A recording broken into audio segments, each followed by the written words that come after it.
Hello. So we're here in Dutchtown with Muffin and her daughter Ivy and her flock of chickens for a tour of her yard. Welcome to the yard. Come on in. This is Peapod. Come on in.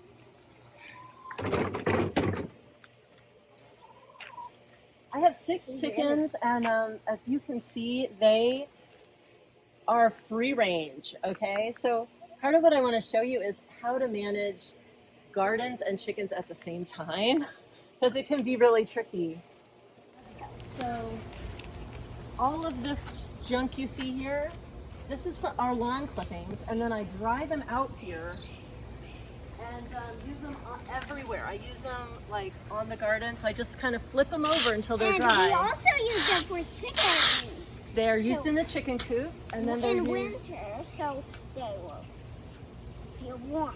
Right, they can be used all year, and you can see they're like mulching under the tomato plants, and it keeps down the weeds. It's just great. I'm glad I discovered it.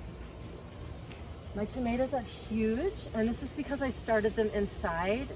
My garden starts in like February, because I'll take you inside and show you the inside setup, how I do it. But I start the seedlings, and then they go out. Of course, this year we had that frost, and I had to cover them up with like styrofoam and stuff. So I got tomatoes, beans. What do we got? This is broccoli. It's about ready to be picked. Yeah, and onions. Onions. We got butternut squash. And some dill that Mommy did Peppers, not pull up. eggplants. We're kind of growing everything. So this is option 1 for keeping your free-range chickens out of your garden, is fencing in your garden. And this was all just made by, you know, My daddy. this is not official fencing, okay? It's cheap fencing. And It was made by my daddy. That's right. And this is the other method of chickens in gardens. So this is not fenced, obviously, but it's grown up enough that the chickens don't bother it. Like, but when it's little, you have to use chicken wire like in a little coop. Yeah. When they're little. Otherwise, they get right in there. They see dirt and they're like, we want to do our fluffing here. Yeah. So like that's why. phase 1 is it's under this. I think this might be some, yeah, that's a sunflower trying to grow. This could probably almost come off at this point. And when it gets big, you can take it off, and then they won't mess with it because it's. So you can see they find a little dirt and they want to sit there and fluff. So this is kind of the rest of the garden. It's a lot of weeds. Other people's gardens are going to look great. These are my strawberries. That's a grapevine trying to grow.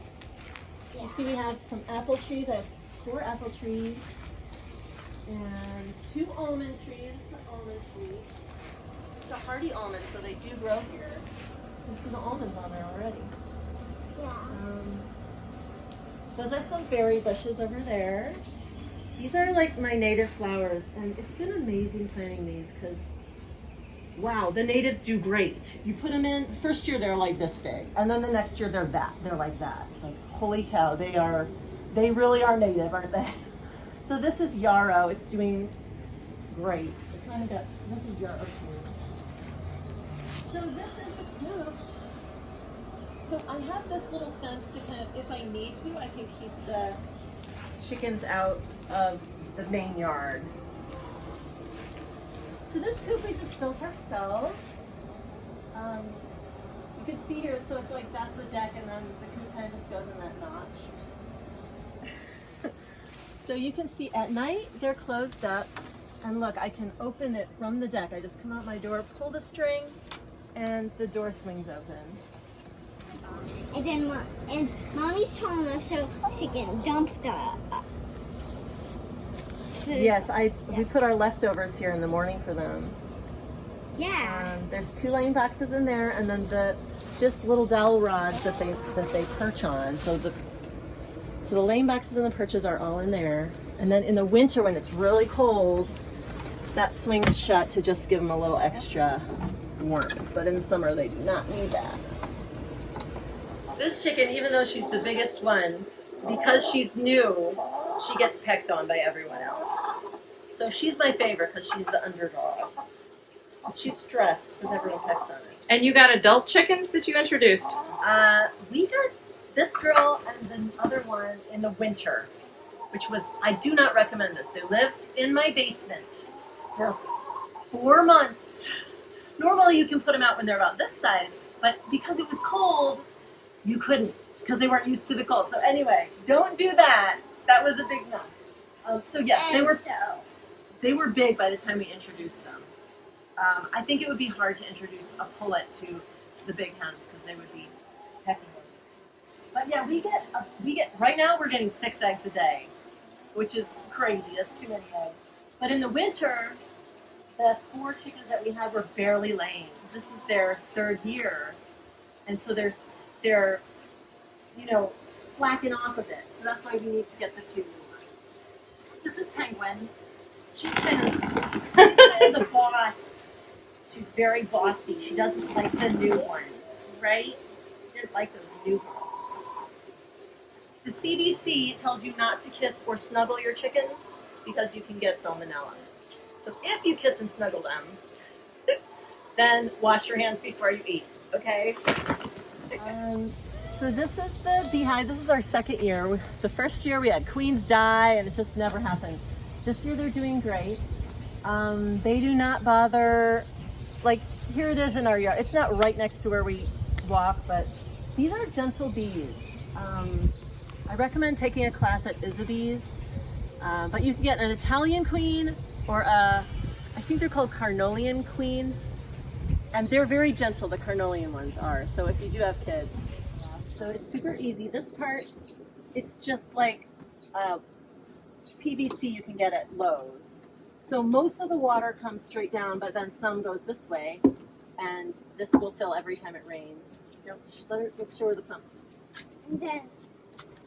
And then you just, that's it. You can pump it right into your water barrel or right into your watering can. So last year I used this completely to water the gardens. I have a compost heap too. The yard waste I don't use on the garden also goes into the compost. So pretty much no yard waste goes into the yard waste dumpster from this giant yard, which is awesome. What size do you think this lot is? I think it's 1/4 of an acre. And so 4 chickens might be better than 6. I just feel like I got a lot of chickens. But we got 4 all at once, and then they sort of slough off with their laying, right? So really the best thing to do would be get like 2 every couple of years so that you're always having young ones and they don't all just stop laying at once, you know what I mean? But 6 is manageable in this size yard. It's big for the city, I realize that. Okay, so here we are in my basement, and I want to show you some of the solar stuff that went in. We've had this solar system for about 1.5 years. It is 9 kilowatts, I believe. And so it comes in here and it goes into the battery, and then it goes out into either the grid or into the home. And they put in all these panels. So all of these components are the solar system. And there's also a shut-off outside. And the entire roof, maybe we can go outside and get a better size of my roof. But basically it's a pretty big city roof, and it is completely sunny and flat. So yeah, we've been so happy with it. I just want to show you a couple pictures.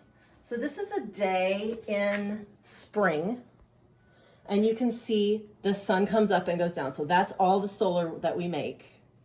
And then this is the solar that we use. So we're making way more. So after I use mine, it just pumps out onto the grid to feed the rest of the neighborhood. Now, this is for 2020 as a whole. So you see in the winter, there's just not very much sun. So you can see I actually use more than I make. In the spring, wowzers, the yellow is the sun, the stuff I make, and the blue is what I use. So you can see in the spring, I'm pumping a lot out onto the grid. Then in the heat of the summer, I'm actually using more than I make. And that's because of AC. AC will just suck it up. And then, the sun and my usage kind of go back down in the fall. I also have an electric car. So in 2020, I just about broke even with not only my electric, but my driving as well. I was so excited. Now this year we're back open, so you know it may be not as great, but so here's another example. I wanted to show you one more. So this shows more like what's happening to that solar energy. So the green is it's charging up the battery. Okay, and after my battery is fully charged, all this gray is just pumping back out onto the grid. And then you can see at night, of course, the sun sets, but I'm using my battery. I'm using my battery juice all the way until, well, at this day it ran out in the middle of the night, and then I'm starting to use the grid. So yeah, it's pretty cool. This little graph here is from the Tesla company. But you can use this Solar Edge also will come with an app that you can monitor your usage. We chose to get the battery because if there's a power outage, either long-term or short-term, okay? I mean, if your power goes out, if you don't have a battery, they shut off your solar. And even though your panels are still functioning, you cannot use that electricity because they don't want their linemen to get electrocuted, right, while they're repairing whatever's going on. So they cut off your basically, if you don't have a battery, it just pumps onto the grid and then comes back to you. Does that make sense? But if you have a battery, even if the world shuts down, you know, whatever kind of power outage might occur, you can still use your own solar. Even the battery is kind of like your key to using your own solar. Does that make sense? So you just have the Tesla battery. Yeah. And this would not really be sufficient for, you might need two. As far as the price of the system, a typical city roof, my roof is a little big because my house used to be a duplex. I'm gonna say ballpark is about $20,000 to fill your roof with solar panels. So then your monthly payment is gonna be close to 200, probably not 200 completely. But then you're not gonna have any electric bill. So, you know, you might end up at the end of the day paying a little bit per month, you know, meaning the mortgage for the solar panels is gonna be slightly more than you were paying for your electric bill, right? But then after X number of years when it's paid off, then, you know, you will just have your free energy from then on. You might want to say something about why you do this, why you think it's important, why anything. Yeah. Well, the main reason is, you know, just concerns about global warming and the use of fossil fuels. And, you know, we're just trying to do our part.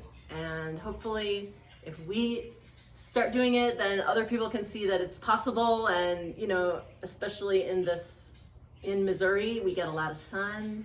And so it's a decent place to do solar. I mean, we're not in Arizona, but still, it's, you know, the fact that we can offset so much of our electric bill doing this is like pretty encouraging.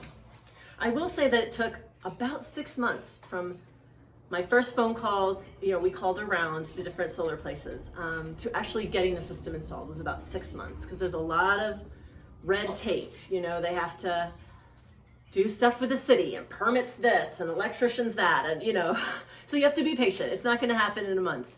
But yeah, we've been so happy to have it. So Terrific.